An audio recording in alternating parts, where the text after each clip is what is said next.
व्यवस्था करून दादागिरी करून हक्क मिळवता येत नाही आणि मिळवला ना तरी तो टिकवता आला पाहिजे. शालिनी मॅडम, एक मिनिट. वॉर्डन मॅडमला घराच्या चाव्या कधीच नको होत्या. सरपोतदार साहेबांनी त्या त्यांना दिल्या होत्या. पण तुम्हाला ते सहन नाही झालं. तुम्हाला असं वाटलं तुम्ही तुमचा अधिकार गमावून बसाल म्हणून तुम्ही साळसूतपणे गेम खेळलात. हे स्वानंदी, तोंड सांभाळून बोला. कुणाशी बोलतेस बघ जरा.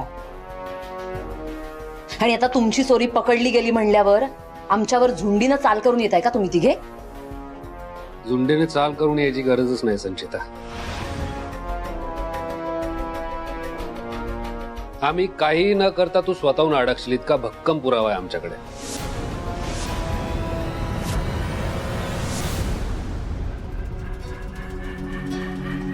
पुरावा? कसला पुरावा? संचिताने काही केलंच नाहीये. अच्छा, मग नोकरांच्या पगाराच्या लिस्ट मध्ये आकडेफेर कोणी केली? स्वानंदी, पगाराची जबाबदारी कुणावर होती? वॉर्डन मॅमवर ना. त्यांना विचार त्यांनी काय केलंय. मला का विचारतेस? हो का? मग या डायरीवर हळदीचा पिवळा डाग कसा लागला?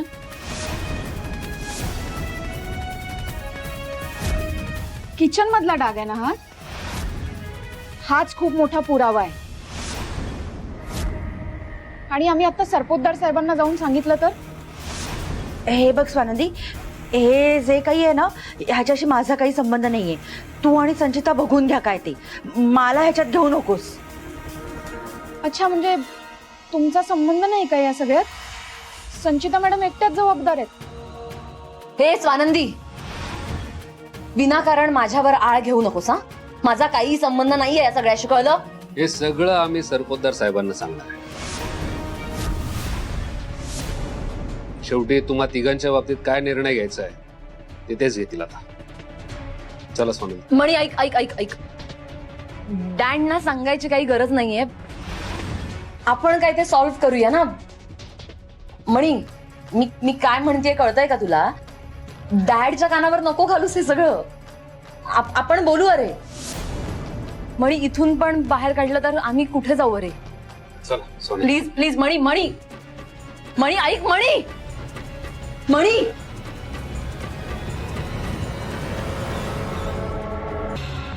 जा.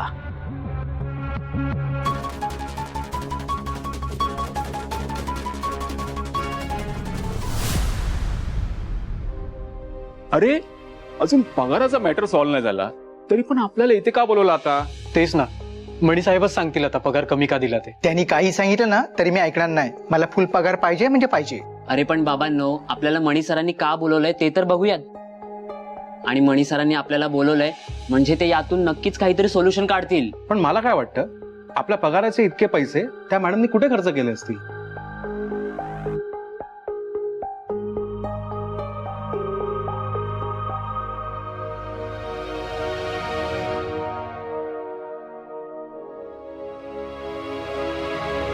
नमस्कार. नमस्कार.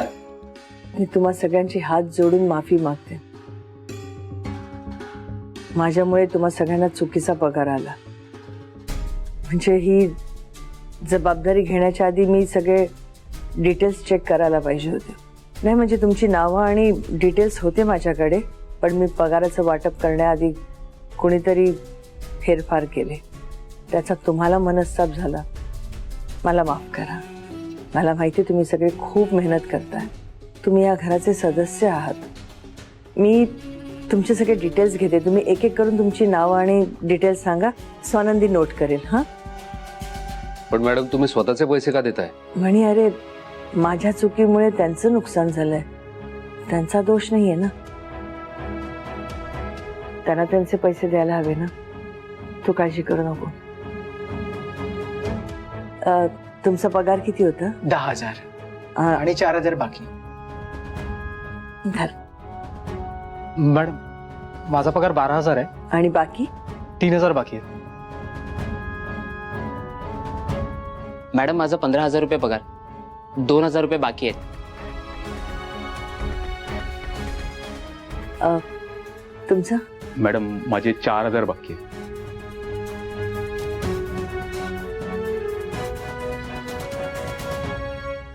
हे घे. मॅडम आता कसे देणार आहात पैसे? मणी तू कशाला काळजी करतोय? होईल रे सगळं नीट. तुमचे किती बाकी होते? 4,000 मॅडम.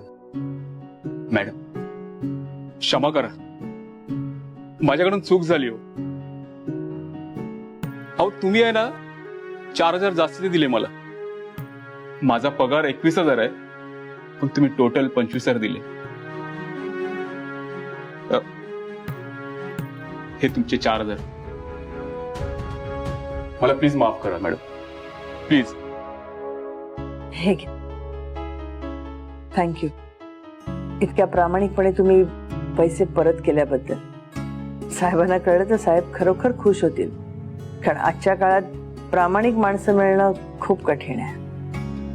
आणि तुम्हा सगळ्यांना आमच्यामुळे त्रास झाला त्यासाठी मी सुद्धा सॉरी म्हणते. अहो स्वानंदी मॅडम, तुम्ही का सॉरी म्हणताय? आम्ही सगळ्यांनी तुमची माफी मागितली पाहिजे. खरं तर आम्ही नवीन मॅडमना समजूनच घेतलं नाही, त्यांच्यावर विश्वासच ठेवला नाही. आम्ही नोकर माणसं असून सुद्धा तुम्ही आम्हाला रिस्पेक्ट देता. आधीच्या मॅडम अशा आमच्याशी अजिबात नाही बोलायच्या. खरंच आम्ही सुद्धा तुम्हाला सॉरी म्हणतो. सगळ्यांचं व्यवस्थित झालं ना? हो. काही उरलं नाही ना? नाही. पगार व्यवस्थित मिळाला ना? हो. मग चला आता कामाला लागा.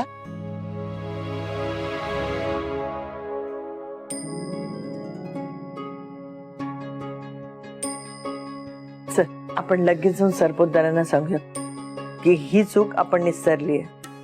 पगाराचा प्रॉब्लेम सॉल्व्ह झालाय. नाही मॅडम, एक मिनिट. मी पण येतोय तुमच्यासोबत आणि मी सांगणार सरपोतदारांना. या सगळ्या मागे संचिता होती. नको म्हणे. अरे तू अजिबात मध्ये पडू नकोस. त्यांनी आम्हाला ही जबाबदारी दिली होती ना, मग आम्ही ती पार पाडू. चला. तुम्हाला मी काय सांगितलं होतं? तुम्हाला हवा तेवढा वेळ घ्या. महिन्याभराचा वेळ लागला तरी सुद्धा चालेल. तुम्ही एका आठवड्यात मला फोन करून सांगताय की फायनल ड्राफ्ट तयार आहे म्हणून.